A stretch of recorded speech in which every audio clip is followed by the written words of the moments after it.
Good morning বন্ধুরা, কেমন আছো তোমরা সবাই? আশা করছি অনেক ভালো আছো। আর আমার একটি নতুন ব্লগে তোমাদেরকে অনেক স্বাগত আর অনেক ভালোবাসা জানাই। তো আজ সকালে না ঘুম থেকে উঠতে অনেকটাই দেরি হয়ে গেছিল।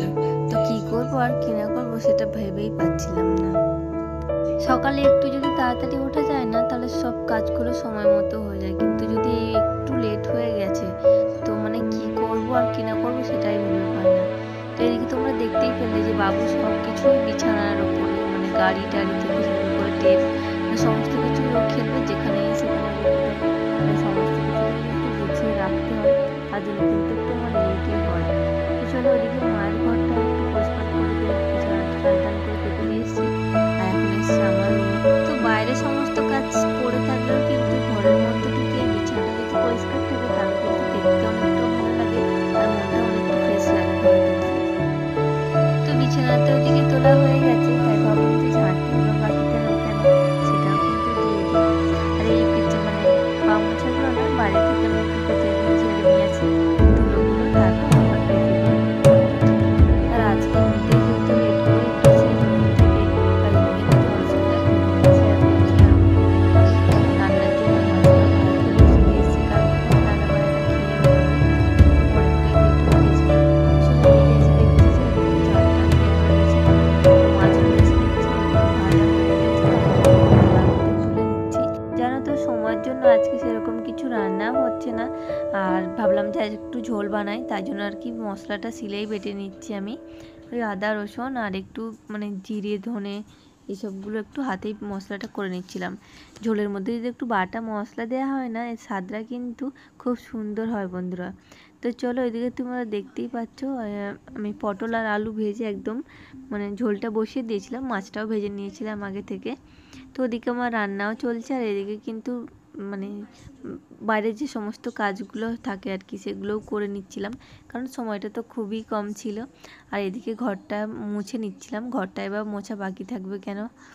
আর এদিকে হচ্ছে কিছু জামা কাপড় আর কি আগের দিন একদমই করতে ইচ্ছা করছিল না, কিছু জামা কাপড় রয়ে গেছিলো আর কিছু আজকে, তো সব মিলিয়ে আর কি গুছিয়ে নিচ্ছিলাম একটু। রান্নাটাও মোটামুটি হয়ে গেছিলো। আর এদিকে একটু জলটাও ভরে নিচ্ছি, কারণ কলে জল এসেছিলো। তো চলো এবার বাবুকে খাওয়াতে হবে, আর এই যে বাবুর জন্য নিয়ে চলে এসেছি। বাবু হচ্ছে বসে কার্টুন দেখছিল, তো ওকে না এখনও খাইয়েই দিতে হয়, ও হাতে করে একদমই খেতে চায় না, আর ও ঝোলটা একদমই খেতে পছন্দ করে না, তাই জন্য ওর জন্য আর কি ডাল হয়েছে। তো আর তারপর না খাওয়া দাওয়ার পর আর ভিডিও বানাইনি, এখন হচ্ছে সন্ধ্যাবেলা, তো একটু পড়তে বসে গেছিলো। কি দেখাচ্ছে তুমি এটা? বই দেখাচ্ছি আমি, পিছনে আমি লিখি না, পিছনে ছাপ উঠেছে। ঠিক আছে নাও। আর বাবু না ওই খেলার মধ্যে ঘুড়িটা নিয়ে এখনও খেলে, ওর মাথায় এখনও মানে ঢুকে আছে যে ঘুড়ি নিয়ে খেলবে। তো যখনই খেলার হয় ও ঘুড়িটা নিয়েই খেলে। আর আজকে না বায়না ধরেছিল যে বিছানাতেই পড়তে বসবে, তাই একটু নিয়ে বসেছিলাম বিছানাতেই। আর এদিকে দেখো রাত্রির জন্য আমি বানাচ্ছি হচ্ছে বিরিয়ানি। তো তার জন্য দেখো আমি ভাতটা এখানে বানিয়ে নিচ্ছি প্রথমেই। আর জলের মধ্যে একটু মানে গোটা গরম মশলা ফোড়ন আর তেজপাতা দিয়েছিলাম, দিয়ে বেশ ভালোভাবে ভাতটা করে নিয়েছিলাম, মানে ওই 80% মতন করেছিলাম ভাতটা, একটু শক্তই নামাতে হবে। আর এদিকে হচ্ছে যে আমি আজকে চিকেন বিরিয়ানি করছি না, আলু আর এগ দিয়ে দম বিরিয়ানি করব।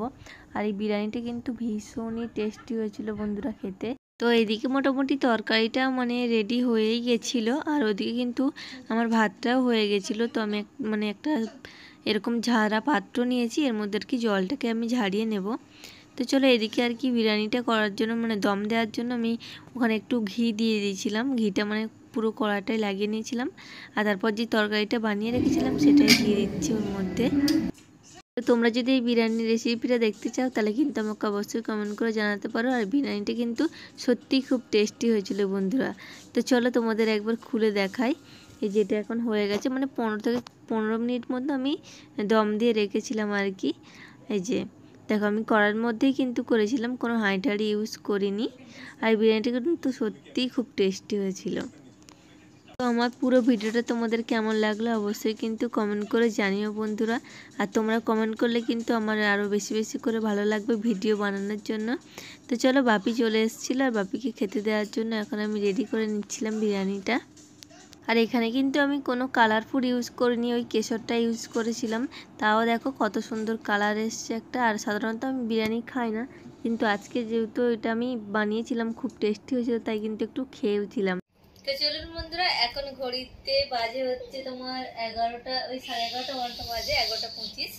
তো চলো, এই সবে মাত্র খাওয়া দাওয়া হলো। তোমাদের দাদাভাইরা কলকাতা থেকে এসেছে, তারপর খেলাম। তো চলো, আজকে সবাইকে গুড নাইট। সবাই খুব ভালো থাকবেন, সুস্থ থাকবেন। দেখাবো নেক্সট ব্লগে। Bye bye.